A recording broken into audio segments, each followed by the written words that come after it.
Mesdames et messieurs, bonsoir et bienvenue dans Tam Tam Info. À la une de l'actualité de ce lundi 8 septembre 2025, c'est officiel, le gouverneur du district de Bamako interdit les soirées Dior.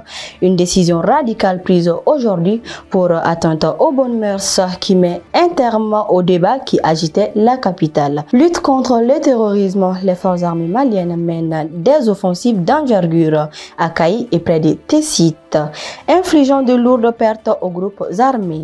Sport et cohésion nationale, la région de Koulikoro remporte la Supercoupe Assimi Goïta au terme d'une finale intense qui a rassemblé pour la première fois toutes les régions du pays. Et puis l'émotion à l'international avec le retour sur scène en France de Mariam Doumbia pour son premier concert sans son mari et partenaire de toujours Amadou Barayoko. La décision vient de tomber et elle est sans appel. Le gouverneur du district de Bamako a signé aujourd'hui une décision portant interdiction des manifestations publiques dites soirée Dior et de toutes les pratiques assimilées. Dans le document officiel, le gouverneur justifie sa décision par des raisons d'ordre public et le fait que ces pratiques sont contraires aux bonnes mœurs. Tout contrevenant s'expose désormais à des sanctions, conformément aux lois en vigueur. Cette mesure administrative vient clore un long débat des sociétés sur les dérives de ces fêtes privées dont les images étaient massivement diffusées sur les réseaux sociaux. Sur le front de la sécurité, l'état-major général des armées a communiqué sur des opérations militaires majeures menées avec succès le 6 septembre dernier. La première, une offensive d'envergure dans le cercle de Djéman et Nyoron du Sahel, dans la région de Kaï, a permis de détruire plusieurs bastions terroristes et de neutraliser de nombreux combattants.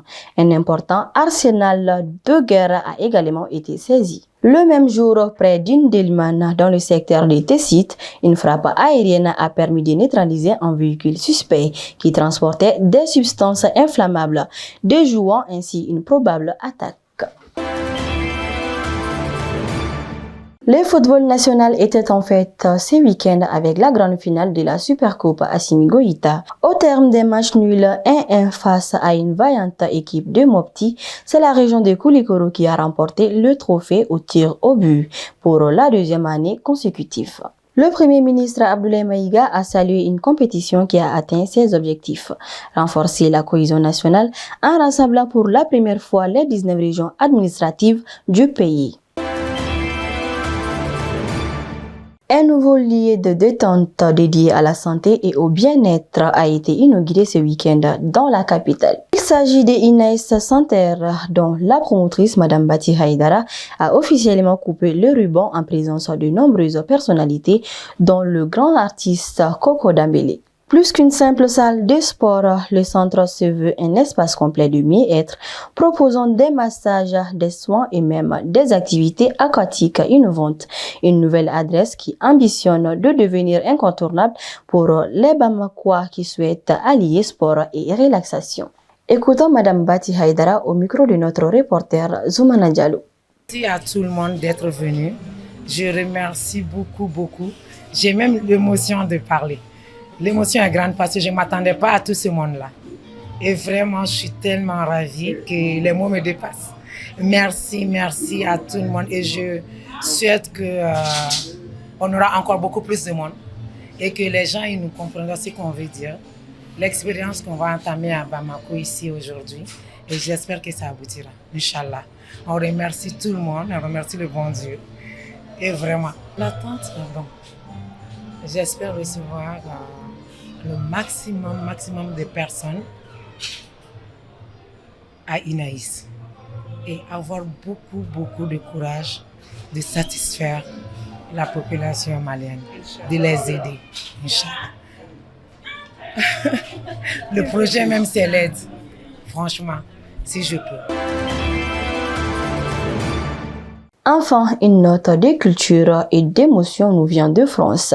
La grande Mariam Doumbia du duo légendaire Amadou et Mariam est remontée sur scène samedi soir pour la première fois depuis le décès de son mari Amadou Barayoko. Devant un public recueilli à Villers-Cotterêts et la voix parfois tremblante, elle a livré un concert hommage poignant porté par son courage et son talent intact. Amadou n'est plus là, mais il est avec nous toujours, a-t-elle confié. Ces retours marquent le début d'une tournée internationale et surtout la continuation d'un héritage musical exceptionnel pour le Mali.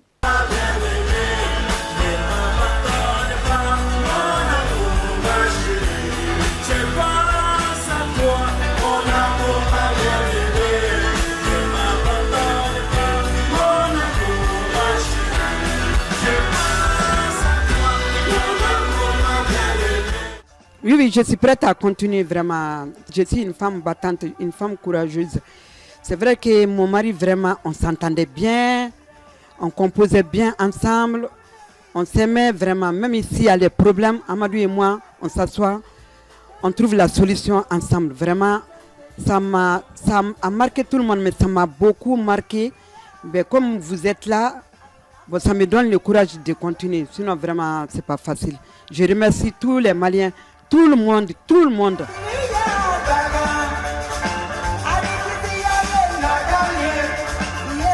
Mes musiciens, ça fait beaucoup d'années qu'on est ensemble, depuis le temps d'Amadou jusqu'à aujourd'hui. Ils ont dit qu'ils vont continuer à jouer avec moi. Vraiment, ils ont bien joué. Vraiment, je les remercie beaucoup. Et puis mon fils aussi est à côté de moi. Ça me donne le courage. Vraiment, ça m'a beaucoup soulagé. Si ça continue comme ça, tout le monde est là. Vraiment, ça me donne le courage.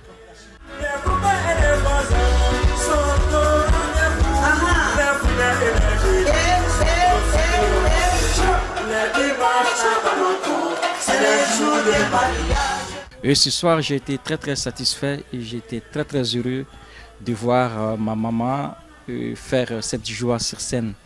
Ben, ça, c'est ça qui m'a touché d'abord. Après, le public aussi était là et c'était un peu dur pour nous tous. Mais dès qu'on a commencé une chanson, deux chansons, et vraiment c'est parti. Je voyais mon père devant moi et voilà quoi. Donc, mais ça s'est très bien passé ce soir. En fait, ça va être une autre histoire qui va commencer.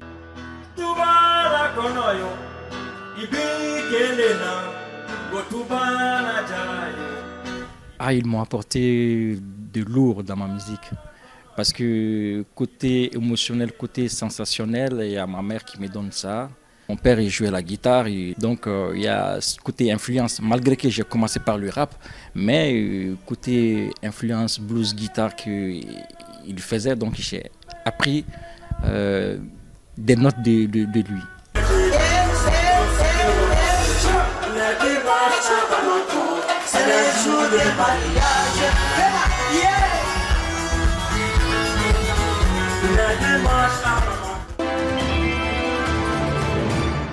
C'est la fin de cette édition. Merci de votre fidélité sur Tam Tam TV. Nous terminons ce journal avec une pensée du poète et homme d'État sénégalais, Léopold Sédar Senghor, qui nous rappelle l'essentiel. La culture est au début et à la fin de tout développement. Au nom de toute la rédaction, nous vous souhaitons une très belle soirée.